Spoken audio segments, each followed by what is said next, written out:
오늘 들려드릴 이야기는 47세 윤재성 씨의 실화입니다. 공기업에서 20년간 성실하게 일해온 가장이 아내의 배신보다 더 큰 상처를 받은 이야기입니다. 저는 전형적인 아버지였습니다. 말수가 적고 감정 표현에 서툴지만 가족을 위해서라면 뭐든 하는. 재성 씨는 한국전력에서 송배전 기술직으로 일했습니다. 매일 새벽 6시 30분에 일어나 7시 50분 지하철을 타고 출근하는 규칙적인 삶.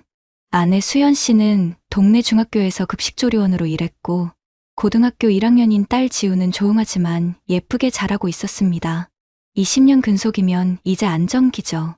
서울 외곽이지만 25평 아파트도 있고 지우 대학 등록금 정도는 걱정 없다고 생각했어요. 변화는 지난해 9월부터 시작됐습니다. 수연 씨가 휴대폰을 보는 시간이 늘어났습니다. 예전에는 집에서 거의 만지지도 않던 사람이 화장실 갈 때도 들고 가고 가끔 혼자 웃기도 했습니다.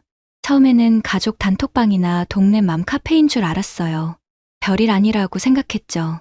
하지만 어느 날 저녁 수연 씨가 샤워하러 간 사이 테이블에 놓인 휴대폰에서 메시지 알림이 울렸습니다.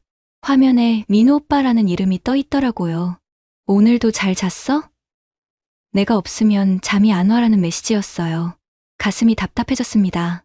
하지만 확신할 수는 없었습니다. 20년을 함께 산 아내를 성실하고 가정적이라고 믿어왔던 아내를 의심한다는 게 쉽지 않았습니다. 그날 밤 재성 씨는 한잠도 자지 못했습니다. 며칠 후부터 수연 씨의 행동이 더 이상해졌습니다. 퇴근 시간이 늦어지기 시작했고 주말에도 급식실 청소 봉사라며 나가는 일이 잦아졌습니다. 그리고 귀가 후에는 꼭 샤워를 했습니다. 예전에는 집에 와서 바로 저녁 준비를 했는데 이제는 오늘 힘들었다며 꼭 씻고 나왔어요. 더 이상한 건 딸 지우의 변화였습니다. 원래 엄마와 친구처럼 가까웠던 아이가 최근 들어 말수가 줄어들고 예민해졌습니다. 아빠, 우리 같이 살면 안 돼? 어느 날 저녁 지우가 갑자기 뜬금없는 말을 했습니다. 무슨 소리야? 우리 지금도 같이 살잖아. 아니, 그게 아니라 아빠랑 나만. 지우는 말을 끝내지 못하고 방으로 들어가 버렸습니다. 그때부터 재성 씨는 뭔가 잘못되고 있다는 확신이 들었습니다. 10월 어느 금요일 밤 결정적인 순간이 왔습니다. 수연 씨가 동료 생일 모임이라며 늦게 들어온 날이었습니다. 지우가 재성 씨 방으로 와서 침대 끝에 조용히 앉았습니다. 아빠, 나 얘기할 게 있어. 지우의 목소리가 떨리고 있었습니다. 지난달에 학원 끝나고 집에 오는 길에 봤어. 엄마가 어떤 아저씨랑 카페에 있는 거. 재성 씨의 머릿속이 하얗게 변했습니다. 처음에는 학교 관련 일인 줄 알았어. 그런데 그 아저씨가 엄마 손을 잡고 있었어. 지우의 눈에서 눈물이 흘러내렸습니다. 아빠, 나 알고 있었어. 근데 내가 말하면 아빠가 더 힘들 것 같아서 어떻게 해야 할지 모르겠어서 16살 딸이 한 달 넘게 혼자 이 비밀을 안고 있었던 것입니다.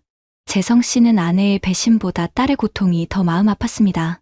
그날 밤 지우를 안아주면서 울었어요. 내 딸이 이런 짐을 혼자 지고 있었다는 게 아내한테보다 나 자신에게 더 화가 났어요. 다음 날 저녁 재성 씨는 수연 씨와 마주 앉았습니다. 지우가 다 봤어. 당신이 다른 남자랑 만나는 거. 수연 씨의 얼굴이 순간 하얗게 변했습니다. 여보, 그건 변명하지 마. 지우가 한 달 넘게 혼자 앓고 있었대. 16살 애가 엄마 외도를 목격하고 혼자 끙끙 앓고 있었다고.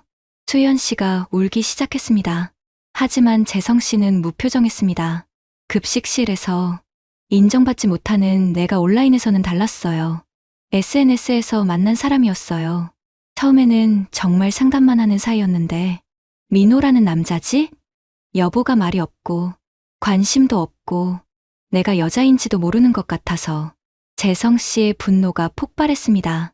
20년 동안 성실하게 살아온 내가 말이 없다고 해서 바람을 피워도 된다는 거야? 그럼 지우는 뭐야? 지우 마음은 생각해봤어? 그 소리를 듣고 지우가 방에서 나왔습니다. 눈이 빨갛게 부어 있었습니다. 엄마, 나 진짜 힘들었어. 매일 밤 잠 못 잤어. 아빠한테 말해야 하나? 말하면 우리 가족이 끝나는 건가? 학교에서도 집중 안 되고. 수연 씨가 딸에게 다가가려 했지만 지우는 뒤로 물러섰습니다. 엄마, 나 이제 엄마 믿을 수 없어. 그 순간 재성 씨는 결심했습니다. 이혼하자. 지우랑 나만 살겠어. 일주일 후 재성 씨는 가족상담센터를 찾았습니다. 사실 지우 때문이었습니다. 딸이 학교를 며칠 결석하고 밥도 제대로 먹지 않고 있었습니다. 김소영 상담사는 40대 후반의 차분한 여성이었습니다. 재성 씨, 지금 가장 우선되어야 할 건 지우의 심리적 안정입니다. 통계적으로 가족 내 외도를 경험한 청소년의 자살 충동률이 일반 대비 1.7배 높아요. 재성 씨의 가슴이 철렁 내려앉았습니다. 특히 아버지가 피해자인 경우 딸 자녀의 감정 단절률이 높습니다. 지우가 지금 겪고 있는 건 단순한 혼란이 아니라 트라우마예요. 그럼 어떻게 해야 하나요? 일단 이혼은 보류하세요. 상담 통계를 보면 초기 3개월 내에 이혼을 결정하는 비율이 47%인데 대부분 나중에 후회합니다. 특히 자녀가 있는 경우에는요. 하지만 재성 씨의 마음은 이미 굳어 있었습니다. 20년을 바보로 살았는데 어떻게 다시 믿어요? 회사에서도 이미 소문이 나기 시작했어요. 동료들이 저를 보는 눈이 달라졌다고요. 재성 씨, 공기업에서 20년 근속하신 분이시죠? 안정적인 환경에서 갑작스러운 변화는 더 큰 스트레스를 줄 수 있어요. 감정적으로 결정하기보다는 감정적이라고요. 제 딸이 한 달 넘게 혼자 고통받고 있었는데요. 첫 상담은 오히려 재성 씨의 분노만 키웠습니다. 집에 돌아와서 지우와 마주 앉았습니다. 지우야, 아빠가 엄마랑 이혼하면 어떨 것 같아? 지우가 오랫동안 침묵하다가 입을 열었습니다. 아빠, 솔직히 말할게. 엄마가 미워. 진짜 미워. 그런데 엄마 없는 우리 가족도 상상이 안 돼. 이상하지? 그날 밤, 재성 씨는 다시 한번 잠들지 못했습니다. 김소영 상담사의 말대로 첫 3개월은 지옥 같았습니다. 재성 씨, 지금 상황이 가장 위험한 시기예요. 통계적으로 이 시기에 47%의 가정이 포기합니다. 가족 상담은 주 1회씩 진행됐습니다. 첫 달에는 재성 씨와 지우만 참여했습니다. 수연 씨는 여전히 집을 나가 있었습니다. 지우의 상태가 더 심각해요. 학교 상담 선생님도 연락을 주셨고요. 이 아이는 지금 부모에 대한 신뢰 자체가 무너진 상태예요. 실제로 지우는 성적이 중위권에서 하위권으로 떨어졌습니다. 친구들과도 거리를 두기 시작했습니다. 어느 날 상담실에서 지우가 폭발했습니다. 왜 어른들은 다 거짓말쟁이야. 엄마도 거짓말하고, 아빠도 괜찮다면서 거짓말하고. 지우야, 아빠가 언제 거짓말했어? 아빠도 힘들어 죽겠으면서 내 앞에서는 괜찮다고 하잖아. 회사에서 힘든 것도 알아. 밤에 혼자 술 마시는 것도 다 봤어. 재성 씨는 자신이 딸 앞에서 강한 척 하려던 것조차 또 다른 거짓말이었다는 걸 깨달았습니다. 미안해, 지우야. 아빠도 힘들어. 정말 힘들어.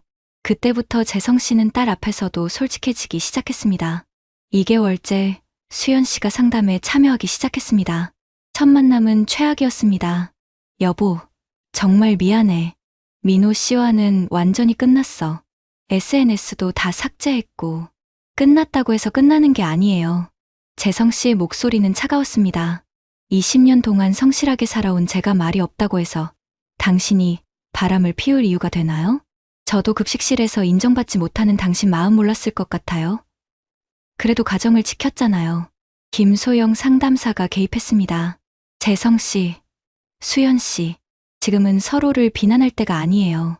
지우를 보세요. 지우는 부모가 싸우는 동안 구석에서 무릎을 안고 앉아 있었습니다. 저희들이 싸우면 또 제 잘못인가요? 그 순간 재성 씨와 수연 씨 모두 멈췄습니다. 3개월이 지나고 나서야 조금씩 대화가 가능해졌습니다. 재성 씨, 수연 씨의 외도는 명백히 잘못된 선택이었어요. 하지만 그 선택을 하게 된 배경을 이해하는 것과 용서하는 것은 다른 문제예요. 김 상담사는 책임 공유라는 개념을 설명했습니다. 책임 공유는 잘못을 나누자는 게 아니에요. 관계가 여기까지 온 과정을 이해하자는 거죠. 수연 씨가 입을 열었습니다. 여보는 정말 성실했어요. 20년 동안 한 번도 바람 피운 적 없고 돈도 잘 벌어왔고. 그런데 저는 여자였어요. 아내이기 전에, 엄마이기 전에. 급식실에서는 그냥 아줌마 취급받고 집에서는 가사도우미 같고 여보한테는 그냥 투명인간 같았어요. 재성 씨가 반박했습니다. 투명인간이라니요.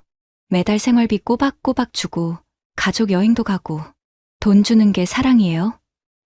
1년에 생일 축하 말 한 번이라도 해봤어요? 언제 마지막으로 저 예쁘다고 해봤어요? 재성 씨는 할 말이 없었습니다. 정말로 그런 말을 해본 적이 언제였는지 기억나지 않았습니다. 그렇다고 해서 바람을 피울 이유가 맞아요. 핑계예요. 하지만 그 핑계가 생기게 만든 우리 관계도 문제였어요. 김 상담사가 정리했습니다. 재성 씨, 당신은 아무 잘못이 없어요. 하지만 관계는 두 사람이 만드는 거예요.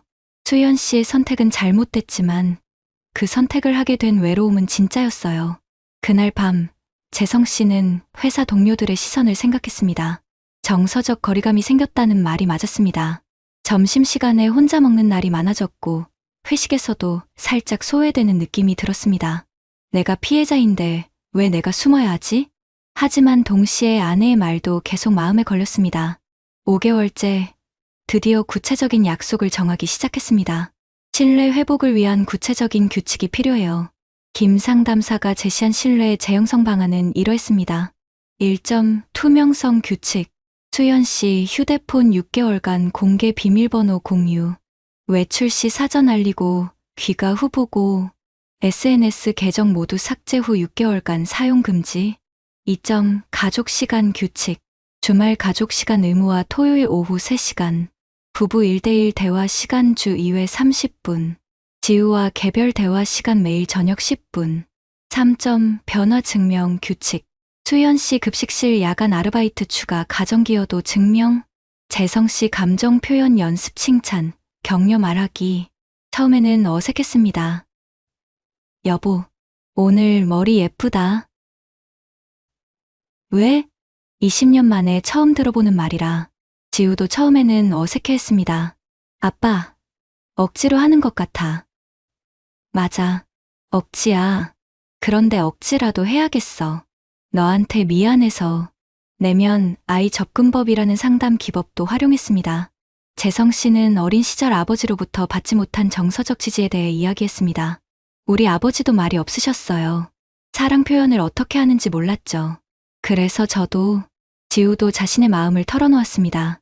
아빠가 엄마를 미워하면 나도 미워하는 건가요? 엄마가 잘못한 건 맞는데 그래도 엄마예요. 수연 씨는 계속 울었습니다. 지우야, 엄마가 정말 잘못했어. 너한테 이런 상처를 줘서 평생 용서 못 받아도 마땅해. 하지만 조금씩 변화가 생겼습니다. 수연 씨는 정말 모든 SNS를 삭제했고 급식실 일 외에 편의점 야간 아르바이트까지 시작했습니다. 돈이 필요해서가 아니라 우리 가족에게 더 기여하고 싶어서예요. 재성 씨도 변했습니다. 매일 저녁 지우에게 오늘 어땠어? 라고 묻기 시작했고 수연 씨에게도 고생했어. 고마워 같은 말을 의식적으로 했습니다. 6개월이 지나자 김 상담사가 말했습니다. 이제 마지막 단계예요. 통계적으로 6개월 이상 상담을 받은 부부의 회복률은 40% 정도예요. 하지만 3년 이상 유지되는 비율은 31%예요. 31%요? 네, 높지 않은 숫자죠. 하지만 그 31% 안에 들어간 가족들은 대부분 이전보다 더 단단해져요. 재성 씨는 현실적으로 생각해봤습니다. 31%라는 건 10쌍 중 3쌍만 성공한다는 얘기네요. 그렇죠. 쉽지 않아요. 매일 다시 선택해야 하는 일이에요. 수연 씨가 말했습니다.